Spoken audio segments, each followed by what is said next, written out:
Bonsoir à tous, pour ceux qui sont, sur, le live et à ceux qui sont, présents, parmi nous.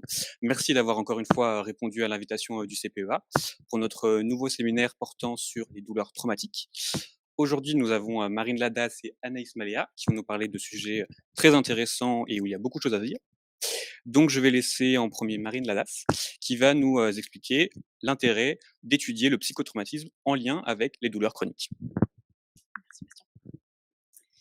Alors, bonsoir à tous. Tout d'abord, quel plaisir que de se retrouver ce soir pour parler d'un sujet aussi passionnant que riche de complexité, la douleur chronique. Aujourd'hui, si on doit retenir un chiffre, c'est 30. Aujourd'hui, on sait que 30 de la population française est victime, tout du moins souffre de douleurs chroniques, impliquant ainsi la prise en charge pluridisciplinaire, donc de médicaux et de paramédicaux. Pour autant, malgré la recherche, malgré toute l'implication de ces services de santé, on se rend compte qu'il y a une errance médicale incontestable en termes de diagnostic et par conséquent de prise en charge. Ce qui nous porte finalement du coup à l'intérêt de ce soir, de ce séminaire. Plus précisément, l'enjeu est d'explorer la notion de la douleur, donc de la douleur chronique, au travers d'un prisme à la fois scientifique, intégratif et psychothérapeutique. Plus précisément, on va interroger la possibilité d'un continuum entre stress chronique et douleur.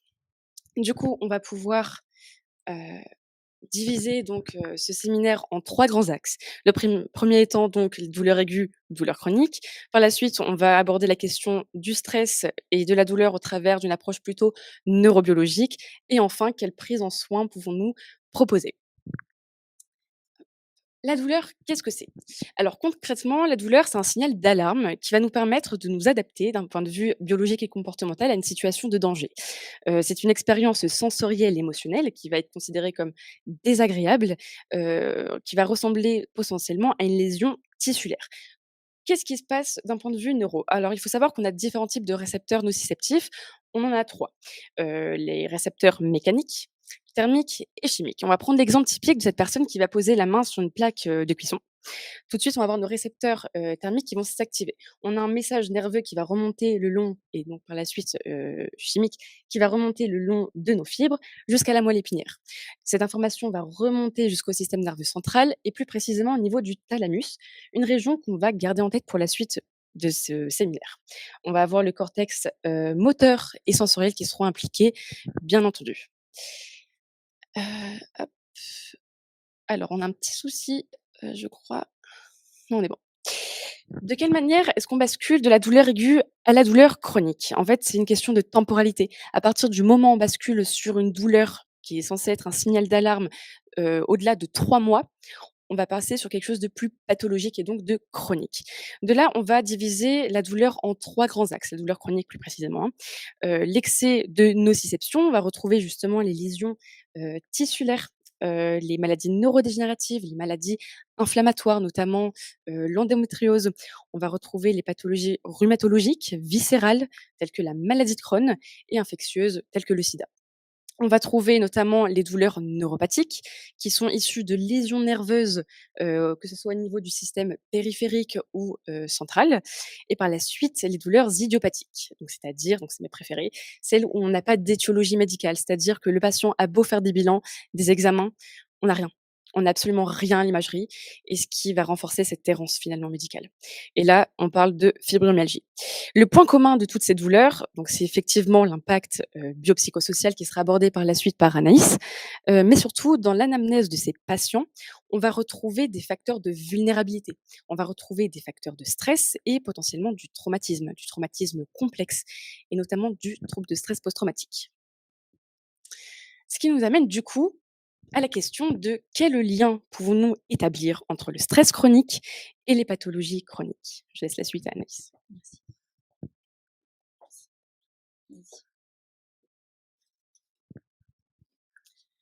OK, alors merci Marine. Alors justement, d'après nos recherches, on a pu observer que le stress jouait à la fois un facteur de maintien et un facteur de risque dans la douleur.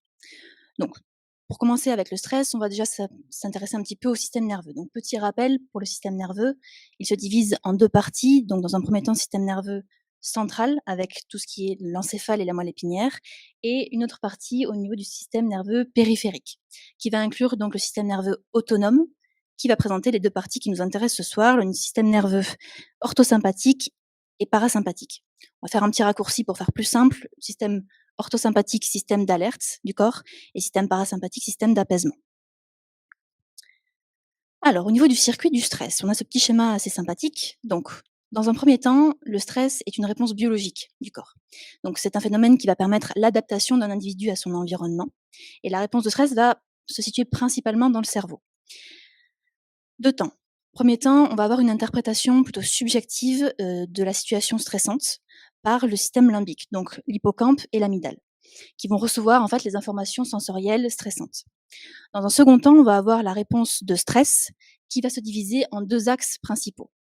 On va avoir l'axe catécholaminergique, donc en bleu ici, avec principalement le système nerveux sympathique et l'hypothalamus, dans lequel l'hypothalamus va libérer une hormone qu'on appelle l'acétylcholine, qui va être réceptionnée au niveau de la partie médulaire des glandes surrénales. Ces glandes surrénales, elles vont pouvoir produire des catécholamines, donc principalement adrénaline et noradrénaline, qui vont contribuer à activer le système nerveux sympathique, donc système nerveux d'alerte. Simultanément, on va avoir l'axe corticotrope, donc en vert, avec un début au niveau de l'hypothalamus qui va produire du CRH, qui va être intégré par l'hypophyse et produire en retour de la CTH, qui va, pareil, venir se réceptionner au niveau de la partie plutôt corticale des glandes surrénales. Ces glandes, elles vont produire cette fois-ci des glucocorticoïdes, dont notamment le cortisol, en grande quantité. Le cortisol, c'est une hormone de stress qui va donc exercer un rétrocontrôle négatif sur l'hippocampe et l'hypothalamus. Donc en fait, ce cortisol, il va venir freiner tout le système. Il va avoir une action anti-inflammatoire.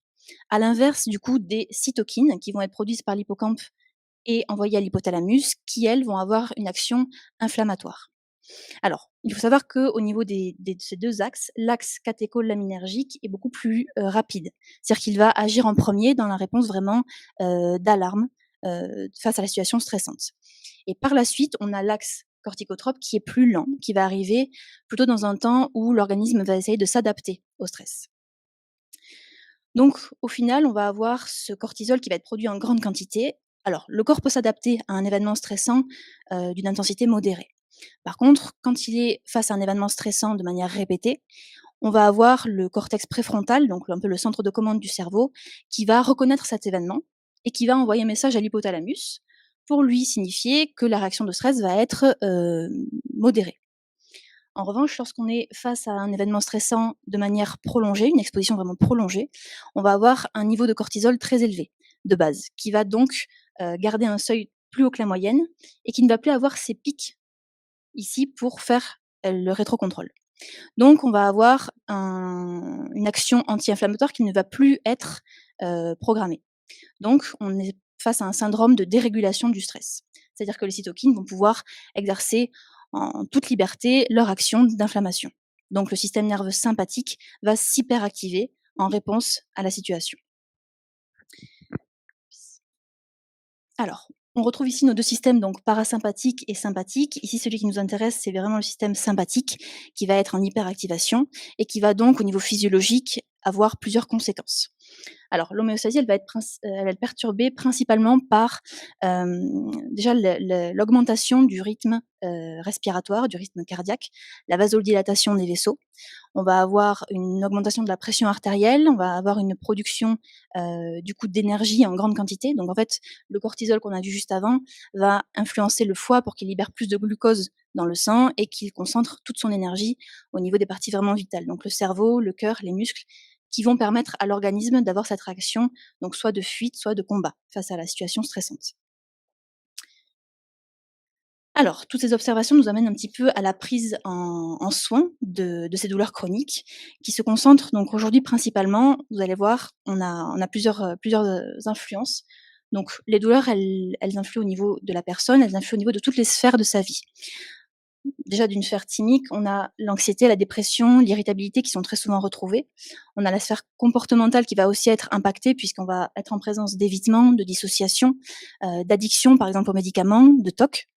Et la sphère sociale, bien sûr, avec on retrouve souvent des burn-out, des isolements, des relations altérées, que ce soit avec la famille, les amis, les relations amoureuses. Tous ces symptômes, en fait, ils vont venir influencer donc les comorbidités. des douleurs chroniques. Au niveau des comorbidités, pareil, on retrouve troubles du sommeil, troubles du comportement alimentaire, troubles de la sexualité, addiction, TOC, troubles anxieux, troubles dépressifs. Si on s'attarde quelques instants sur ces comorbidités, on peut rapidement voir quelques similarités avec les critères diagnostiques du TSPT dans le DSM. Ça, on aura l'occasion d'y revenir tout à l'heure avec Marine. Alors, dans la douleur, on a repéré donc dans les cas de douleur chronique qu'il y a régulièrement dans les anamnèses des patients des événements traumatiques. Par ailleurs, aujourd'hui, on concentre la prise en soin principalement sur les comorbidités, donc plutôt dans l'actuel. On va vraiment axer, toutes les approches que l'on peut mettre en œuvre au niveau des symptômes et des conséquences de la douleur vraiment dans le présent. Donc au niveau des approches, on a différents types. On a les approches médicamenteuses dans un premier temps qui vont se différencier au niveau de la douleur. Donc au niveau des douleurs, on va avoir plutôt des antalgiques, qui vont avoir une action vraiment sur la douleur aiguë, mais qui à long terme vont présenter des effets secondaires, assez conséquents. On va avoir pour les douleurs neuropathiques, par exemple, de la prise d'opioïdes. Donc là, pour le coup, qui vont être vraiment donnés pour des douleurs très aiguës, puisque leur prise à long terme a des effets très néfastes pour le corps. On va avoir des antidépresseurs, des antiépileptiques, des patchs, des injections pour les douleurs vraiment qui sont localisées. Dans tous les cas, voilà, ces approches médicamenteuses ne sont la plupart du temps pas suffisantes. Donc on a tout un panel aussi d'approches non médicamenteuses qui vont se mettre en place en même temps, que ce soit la stimulation électrique, de l'acupuncture, la kinésithérapie, le côté plutôt soutien psychologique avec l'hypnose et TCC, qui vont être très répandus dans les centres antidouleurs, qui vont être souvent mises ensemble, qui vont vraiment constituer une approche pluridisciplinaire pour pouvoir s'occuper vraiment de chaque aspect de la douleur. On a également donc l'EMDR qui va être utilisé plutôt, donc principalement, en tout cas selon les protocoles actuels, sur les symptômes, les conséquences, voilà, vraiment les impacts dans la vie des patients. Donc on va peut-être illustrer par un petit exemple. Il y a une patiente qui s'est présentée, voilà, au cabinet donc il y a quelque temps, qui venait pour des douleurs chroniques, donc vraiment une hypersensibilité tactile. Au niveau des récepteurs sensoriels, vraiment, une impossibilité même de s'asseoir, de s'allonger dans le port des vêtements. Tout lui était très douloureux.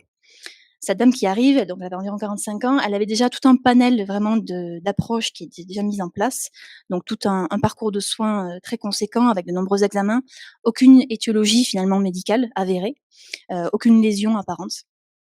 Et donc on a commencé un petit travail en EMDR. On a commencé donc, comme l'indique le protocole, par traiter l'impact de la douleur dans le quotidien, donc vraiment en voyant tous les symptômes et à quel point elle avait des soucis pour la gérer. Ça n'a rien donné, aucune amélioration au niveau des douleurs.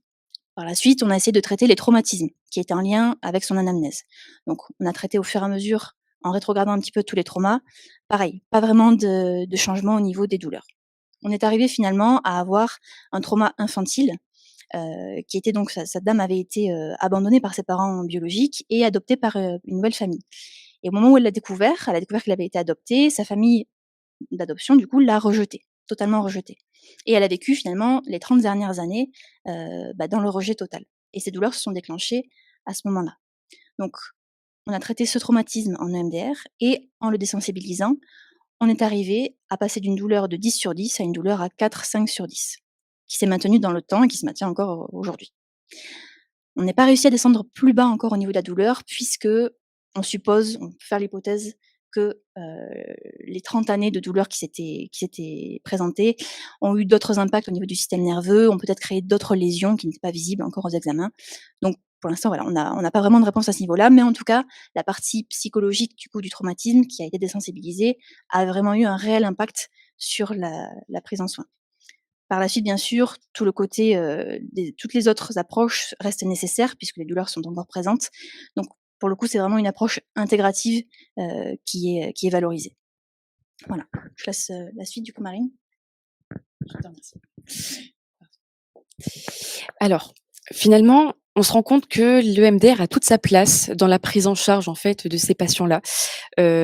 Pour résumer un petit peu tout ce qu'on vient de se dire, on se rend compte finalement que dans certaines histoires de vie, on va retrouver bien souvent des facteurs, comme on a dit, de stress, des facteurs de vulnérabilité, donc qui vont prédisposer notamment un attachement insécure au niveau de l'enfance. On va retrouver des événements traumatiques qui vont peut-être se succéder, qui vont générer du coup un stress chronique. Un stress chronique qui va induire du coup un dysfonctionnement au niveau du système nerveux central. C'est-à-dire que si on zoome un petit peu au niveau limbique, on va avoir une hyperactivité au niveau de l'amygdale. On peut constater également une atrophie au niveau hippocampique et une hypoactivation du cortex préfrontal. Tout cela, ça va impacter un petit peu cet axe hypothalamo-hypophysaire qu'a présenté tout à l'heure Anaïs, qui va finalement induire une libération conséquente donc de cytokines qui sont des glycoprotéines pro-inflammatoires.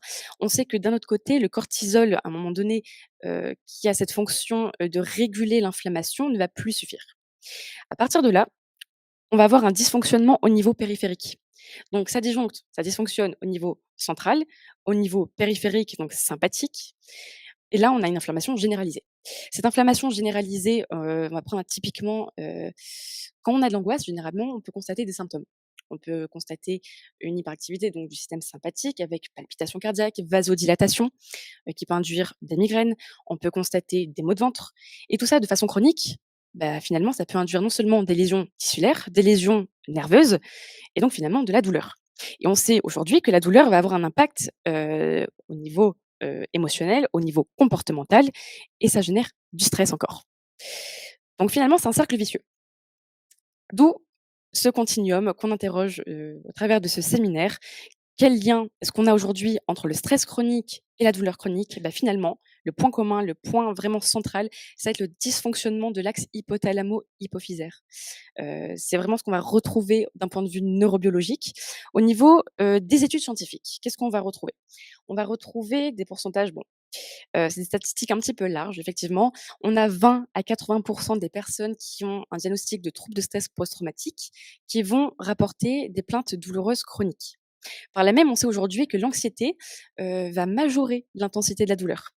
Et de l'autre côté, on va prendre une statistique plus que parlante, au niveau des pathologies idiopathiques, notamment avec la fibromyalgie. Donc on n'a aucune explication médicale, comme on l'a souligné tout à l'heure. On a quand même 57 de ces patients-là qui vont avoir des symptômes d'un trouble de stress post-traumatique. Donc finalement, si on revient, à l'EMDR, on sait que l'EMDR, c'est la première indication psychothérapeutique dans la prise en charge du traumatisme.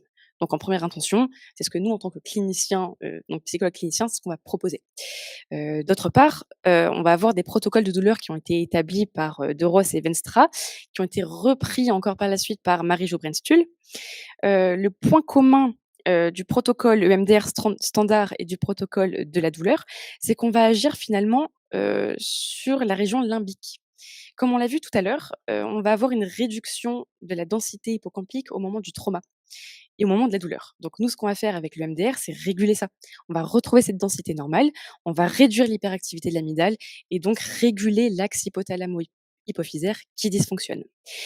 Plus précisément, au niveau des travaux de Marie-Jo Brenstuhl, on se rend compte qu'il y a 2 types d'interventions. D'une part, si on a une étiologie, traumatique précise, si on arrive à préciser une cible finalement, des événements de vie, on va, établir en parallèle de l'évaluation de la douleur, une prise en charge standard. Donc en EMDR, on fait un protocole et on réévalue ensuite la douleur et on voit l'impact.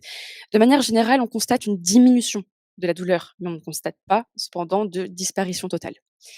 Si malheureusement dans l'histoire de vie, on n'a pas potentiellement, d'événements traumatiques perçus ou si tout du moins on a une amnésie traumatique, on va plutôt s'orienter sur un protocole de la douleur, mais c'est un protocole axé sur la douleur aiguë. Donc c'est pas forcément adapté. Encore une fois, ça se réduit en termes d'intensité, mais ça ne disparaît pas. Nous, d'un point de vue clinique, donc comme l'a souligné tout à l'heure, Anaïs, on va avoir effectivement, une confirmation de ces effets-là, de l'EMDR. Je vais vous illustrer pour conclure, hein, ce séminaire par un cas. C'est une femme d'une cinquantaine d'années qui arrive avec un profil plutôt mixte en termes de douleur. C'est-à-dire qu'on va avoir des douleurs idiopathiques. Elle a un diagnostic de fibromyalgie, on n'a pas d'explication et d'autre part, on va avoir des lésions au niveau des rhumatismales. Je crois qu'elle avait de l'arthrose qui va générer donc de la douleur. Comment j'ai procédé en termes de prise en charge? Donc ça s'est divisé en 2 temps. D'une part, on va retracer l'histoire de vie. Donc l'histoire de vie avec, les traumatismes, on va un petit peu, cibler finalement tous ces traumas. Et dans un second temps, on va cibler les douleurs et plus précisément, on va cibler l'apparition des douleurs. De fait, on va pouvoir mettre en parallèle l'apparition, des enfin de la douleur, en parallèle des traumatismes. Ce qui induit du coup une prise en charge vraiment axée, donc standard sur le trauma, réévaluation de la douleur, on a une réduction, c'est OK. Pour autant, à un moment donné, on arrive à un point de rupture où ça coince un petit peu et on se rend compte que, la douleur ne descend pas et surtout au niveau des jambes. Bien sûr, c'est des douleurs qui sont un petit peu généralisées au niveau dorsal, au niveau, donc lombaire, au niveau des intestins et au niveau des jambes. Et donc ce qui se passe, c'est qu'on revient sur un événement de vie marquant, qui est donc, ce moment où elle est au bureau avec son patron. Et c'est un patron qui est harcelant, c'est un patron qui hurle à longueur de journée et elle a qu'une envie, bah, c'est partir. On va juste faire un petit, résumé, des réactions du stress. On a 3 grandes réactions possibles. On va avoir, l'état de sidération, on va avoir la fuite et on va avoir le combat. À ce moment-là, elle a qu'une envie, comme on l'a dit, c'est partir. On sait qu'au moment du stress, on va avoir tout ce système sympathique qui va s'activer, on va avoir une vasodilatation, des palpitations qui va induire un afflux sanguin au niveau des muscles qui vont être prêts justement à partir, à combattre, à fuir. Mais dans ce cas-là, c'est pas possible. Donc il y a une inhibition de cette réponse comportementale physiologique et on se rend compte que finalement depuis cet événement-là, bah, elle a développé des douleurs au niveau des jambes. Il y a des contractions musculaires qui sont incontrôlées. Il y a des fourmillements continus au niveau de ses cuisses, au niveau de ses mollets qui vont descendre jusque dans les pieds. À partir de là, j'ai orienté la prise en charge, sur la désensibilisation même de l'événement, donc de la scène. Je n'ai qu'une envie, c'est partir, je me sens en danger, l'insécurité et en termes de sensation, l'exposition directe à la douleur. Après plusieurs stimulations bilatérales, on se rend compte que finalement, il n'y a pas non pas une diminution, mais une disparition de la douleur. D'où, l'intérêt peut-être d'interroger, la possibilité de créer un protocole, de penser un protocole qui va rejoindre le standard à la fois et la douleur. Pour autant, pour revenir sur ces douleurs qui sont issues de lésions tissulaires, comme on a dit, elle avait un profil mixte, hein. Tout ce qui est douleur idiopathique, ça diminue jusqu'à la dis finalement ça disparaît et d'un autre côté, tout ce qui va être lésionnaire, ça ne disparaît pas. Donc ça va être vraiment cette limite-là qu'on va rencontrer nous en tant que cliniciens, psychologues cliniciens et qui nous renvoie du coup à cette prise en charge pluridisciplinaire plus que nécessaire finalement. Avec, effectivement comme tu as dit tout à l'heure, un traitement potentiellement pharmacologique, des ostéos, des kinés, peut-être revoir l'alimentation parce qu'aujourd'hui on sait que l'alimentation a un impact au niveau de l'inflammation. Heu, donc voilà, on favorise effectivement la prise en charge EMDR, revenir à la source parce qu'il y a indéniable qu'il y a un lien entre stress chronique et douleur, mais par là même, on reste toutefois, limité. Je vous remercie pour votre attention.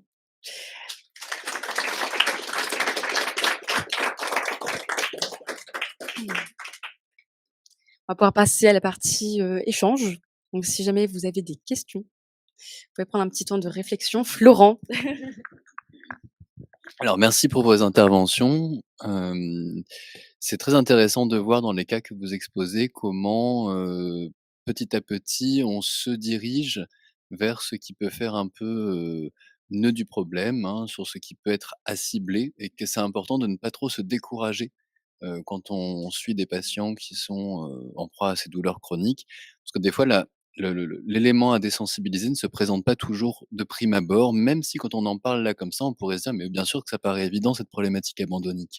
Par exemple pour le patient d'Anaïs, mais la patiente d'Anaïs. Mais c'est intéressant de voir à quel point ça nécessite un certain temps aussi d'élaboration pour le patient et pour le thérapeute, pour en arriver à ce qui peut être, intéressant de sensibiliser. Mais là où j'aimerais continuer, la réflexion avec vous, heu, bien sûr qu'effectivement de temps en temps, lorsqu'il y a une dimension biologique à la douleur, ça peut continuer de faire mal, tout simplement. Et comment on peut travailler nous avec ça? C'est-à-dire qu'est-ce que le patient va pouvoir dire d'autre? Comment il va pouvoir vivre différemment la douleur? Et j'aimerais bien interroger Anaïs sur tu nous as parlé beaucoup de comment désensibiliser. J'aimerais bien savoir maintenant quel impact ça a eu sur cette patiente, la diminution de cette douleur qui n'est donc pas tout à fait disparue, au niveau de ses cognitions, au niveau de comment ça a éventuellement retraité, au niveau des cognitions malgré une désensibilisation partielle, mais quand même super, de la douleur. Merci pour ta réflexion Florent. Ouais, c'est vrai donc au niveau de la désensibilisation, on a eu vraiment un gros impact, voilà, une diminution de moitié en fait de la douleur. Finalement, ce qui a été plus intense pour la patiente, en l'occurrence, ça a été le cheminement que ça a fait au niveau des traumas. C'est-à-dire qu'elle est passée vraiment elle était dans une situation où elle était encore en contact avec sa famille adoptive et donc elle avait en permanence ce rappel un petit peu du traumatisme, ce rappel du rejet qu'elle a vécu, qu'elle vivait depuis 30 ans. Et au final, le fait de faire le lien entre ces douleurs actuelles, de voir la diminution quand on désensibilise le traumatisme et donc les conditions négatives, liées au rejet, ça a été plus impactant pour elle puisqu'elle a pu changer un petit peu tout son environnement. Elle a vraiment agi au niveau de, voilà, de son quotidien. Elle a coupé les contacts avec sa famille. Alors ça s'est fait en là je résume, hein, mais ça s'est fait en pas mal de mois quand même. Et au final, elle a réussi à elle-même remodeler un petit peu tous les événements qui se passaient autour d'elle. Donc elle a vraiment changé son environnement et c'est ça qui lui a permis de rendre les douleurs plus supportables. Bah, en continuant, voilà, comme on a dit, toute la prise en charge aussi à côté. Mais c'est vraiment elle qui a réussi, elle est comme si elle était bloquée et que le MDR lui a permis de faire, d'avoir de nouvelles cognitions et de modifier un petit peu tout cet environnement. Ouais et au final ouais, c'est ça.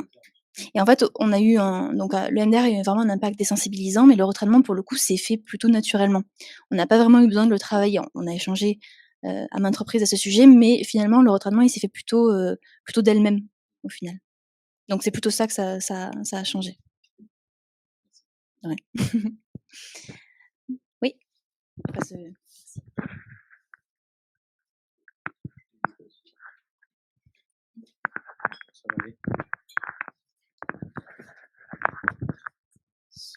Merci à toi. Oui, déjà super. Merci à vous 2 pour la présentation. C'était très clair et hyper concis, très condensé. J'ai eu personnellement beaucoup d'informations en très peu de temps. J'ai l'impression qu'il y a eu un séminaire de 3 heures alors que c'était juste même pas 1 heure, OK. Moi j'avais une question qui fait peut-être un peu suite à celle de Florent. On est beaucoup sur des approches solutionnistes, c'est-à-dire comment opérer avec médicaments, pharmacos, OK, ou plutôt côté psychothérapie. Et je voulais vous poser la question sur des approches plus d'acceptation, car c'est vrai que ça peut être aussi une possibilité sur le modèle biopsychosocial quand on n'a plus vraiment de solution. Comment peut-on faire aussi pour aller vers, un processus plus d'acceptation que ça va être ainsi et reconsidérer la chose en fait, hein? Plus côté troisième vague des TCC, c'est sur ça aussi que je voulais avoir votre avis.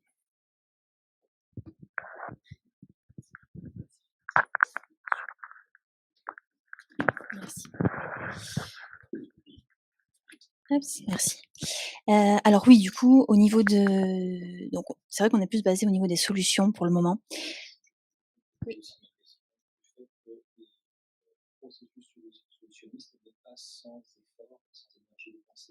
Oui.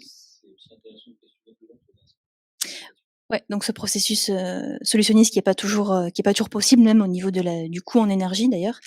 Alors en fait, c'est ce qui est recommandé, si je me trompe pas vraiment actuellement au niveau en première instance pour les douleurs chroniques, on recommande plutôt les TCC et plutôt même l'ACT. Donc vraiment protocole, d'acceptation. Alors ce qui va se passer au niveau de la douleur, c'est qu'on va avoir pas mal de schémas, plutôt, de scénarios catastrophes. Pas mal de distorsions cognitives et donc avec l'ACT, c'est plutôt à ce niveau-là qu'on va travailler, vraiment pour essayer de remodeler un petit peu toutes ces cognitions. D'avoir un petit peu un changement à ce niveau-là pour que la douleur, change de camp et soit plus acceptable. Tu voulais compléter, Marie? OK. Tu as répondu à la question, du coup? OK. Oui.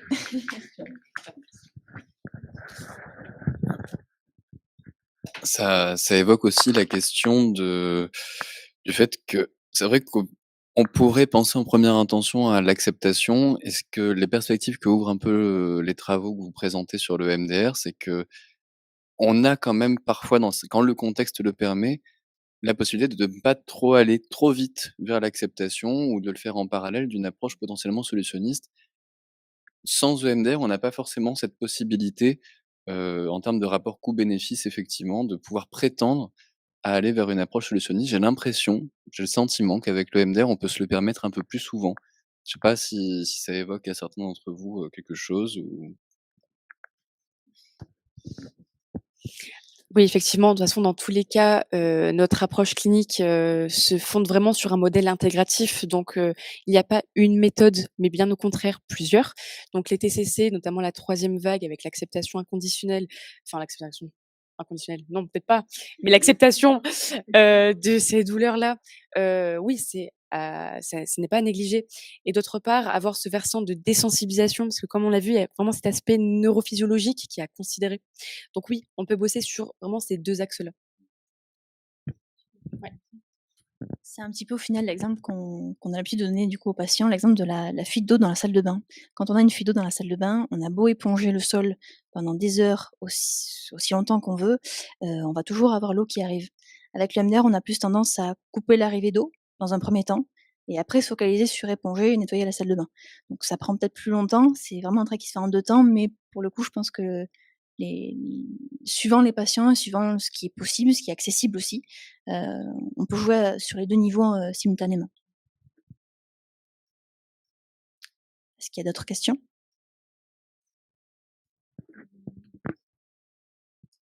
Une question? On a une question, on a une question, sur, le rapport avec la maladie de Lyme, si jamais vous avez des choses à nous dire, dessus. Pas du tout.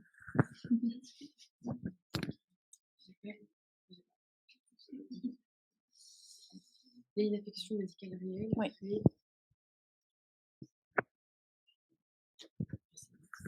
Je vais la tenter.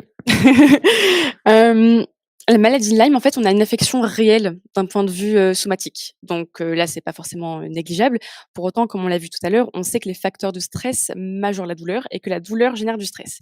Donc encore une fois, on peut avoir un impact, on peut espérer tout du moins une diminution des symptômes. Pour autant, la prise en charge spécifique, que je ne connais pas malheureusement pour cette pathologie-là, est à considérer en première instance, je crois.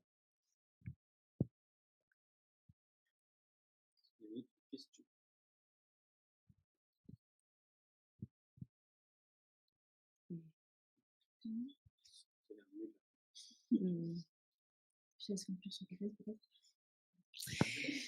Oui, effectivement, le sujet de la thèse.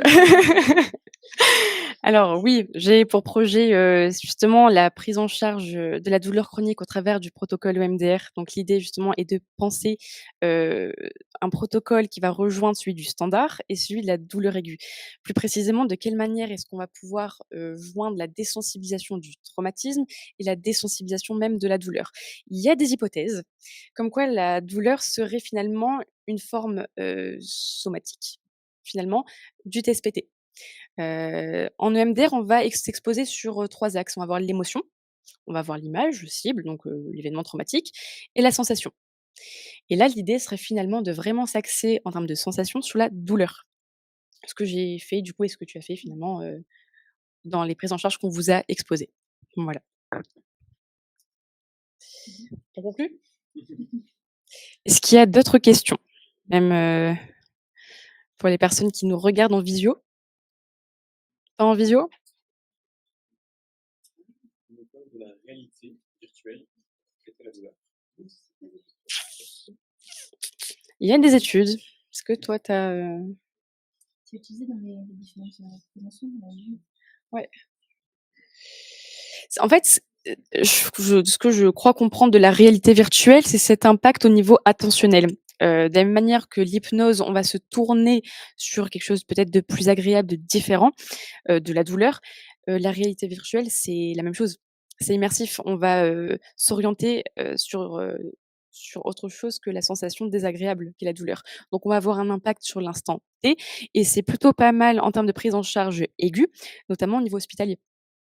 On va retrouver ça, alors peut-être pas pour la réalité virtuelle, mais en tout cas pour l'hypnose, qui fonctionne, je pense, de la même manière, de décentrer vraiment l'attention. Donc ça peut être vraiment pas mal et c'est quelque chose que j'ai pu expérimenter durant mes stages, notamment à Pasteur.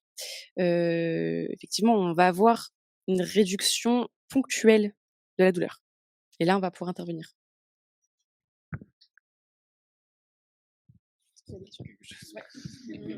Ça m'évoque encore quelque chose à propos de ce que les thérapeutes EMDR ont souvent appelé la double attention, heu, où effectivement les perspectives et ça m'évoque aussi pour corroborer ce que tu dis sur la maladie de Lyme, ça m'évoque aussi le cas d'une patiente qui avait cette maladie et des douleurs et en fait, j'ai dû la recevoir très longtemps, hein, vraiment sur une période de plusieurs années, heu, parce qu'effectivement au départ nous n'avions une action que, temporaire sur la douleur et c'est vraiment, on pourrait presque dire, la construction d'une philosophie autour de la perception de la douleur qui a permis, qu'elle puisse se sentir qu'on ne se voit plus.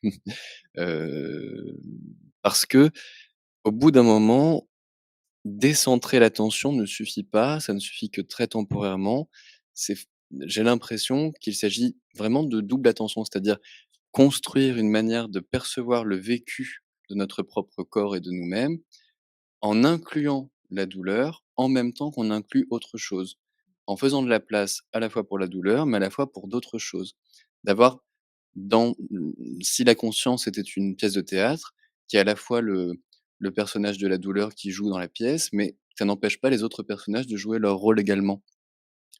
Et au-delà de juste la décentration de l'attention est l'occasion d'introduire quelque chose de nouveau dans le champ de la conscience, mais pour que ça puisse avoir un intérêt sur le long terme, je crois qu'il faut que tout ce petit monde puisse, avoir, chacun leur place sur la scène de la conscience au même moment et plus le patient est dans la possibilité de combiner dans une représentation stable de son propre corps les différentes tendances, qu'elles soient douloureuses ou joyeuses, par exemple, plus il y a des perspectives pour qu'à long terme, les effets thérapeutiques puissent perdurer, en dehors de la thérapie, je crois.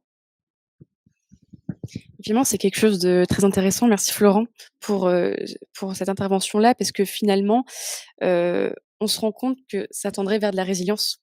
Donc oui, bosser sur la désensibilisation, mais aussi sur les ressources. De quelle manière est-ce que je peux apprendre à vivre avec? Parce qu'il y a des pathologies où malheureusement, il y a la lésion est réelle et elle disparaîtra pas. Elle pourra diminuer, mais on va devoir apprendre à vivre avec. Ouais, c'est vraiment pour le coup ce travail. C'est vraiment ce travail du coup au niveau des 2 systèmes qu'on a évoqués juste avant, le système, sympathique qu'on va désensibiliser, parasympathique qu'on va renforcer, essayer de réactiver aussi en même temps. Donc le travail se fait à 2 niveaux et simultanément ou pas, selon les cas, selon ce qui est possible aussi. Avec l'acceptation, qu'on a évoquée, oui. Oui. Merci. C'est bon. OK. Moi, je m'y connais pas du tout en maladie chronique ou quoi que ce soit. C'est vraiment une complète découverte pour moi. Mais je me posais la question, quand justement il y avait cette butée au niveau de la diminution des douleurs, que ça marchait plus forcément et dans les situations où il y avait pas de lésions, réelles. Hem, Si c'est une personne, bah, comme dans le cas clinique qui était présenté, que ça faisait 30 ans qu'elle avait ça et que son parcours de soins était, chaotique, enfin que ça construisait sa vie. Il y a aussi l'identité sociale qu'elle s'était construite et donc peut-être qu'il y a aussi ces questionnements-là de travailler quelle, position va avoir la personne dans son environnement et quel équilibre ça va avoir parce qu'il y aura cette douleur qui est handicapante et en même temps, il y a tout cet apport d'attention, qui est apporté par les équipes de soins et donc voilà comment, travailler avec ça.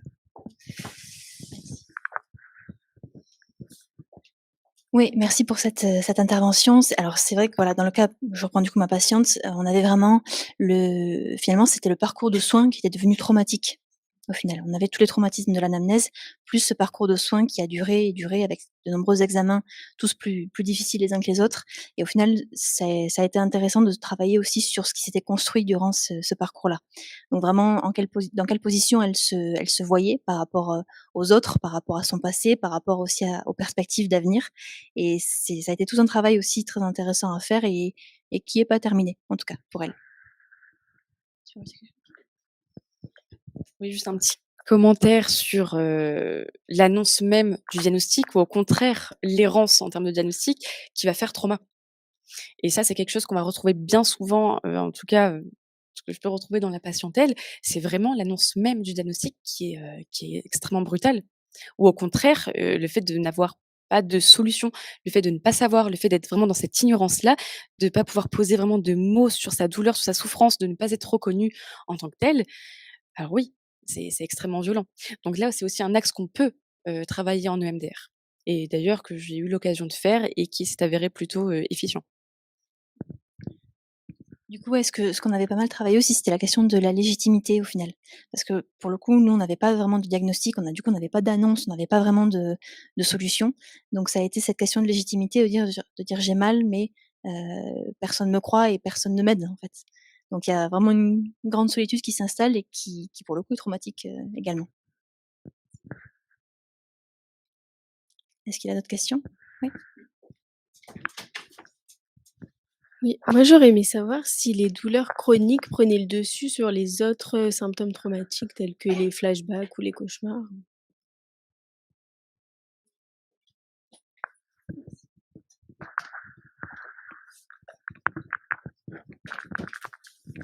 Alors je crois que c'est quelque chose qui va être, singulier. C'est propre, je crois, à chaque profil clinique. C'est quelque chose qu'on va pas forcément pouvoir, généraliser. Pour autant, dans les troubles de stress post-traumatique, autant on va avoir des profils, on va avoir des flashbacks, on va avoir, toute cette hypervigilance, tout vraiment tous ces symptômes avec reviviscence, en plus de symptômes physiques, et d'un autre côté, on va retrouver des patients avec rien. Rien, au niveau de l'hyperactivité, enfin l'hypervigilance, rien en termes de flashback, en termes de cauchemars, troubles attentionnels, oui, de la mémoire, troubles au niveau de l'alimentation, du sommeil. Il y a pas grand-chose.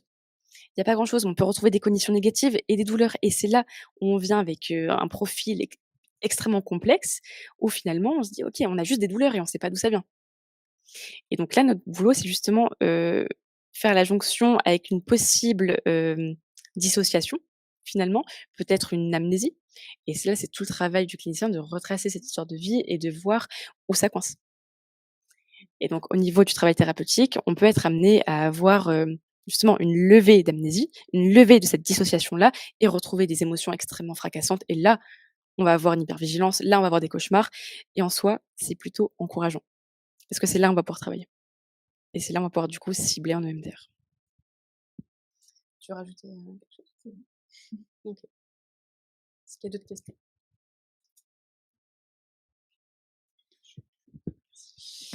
Eh bien, merci Marine et Anaïs pour cette, jolie présentation qui nous a été, fort intéressant et fort, riche d'enseignements.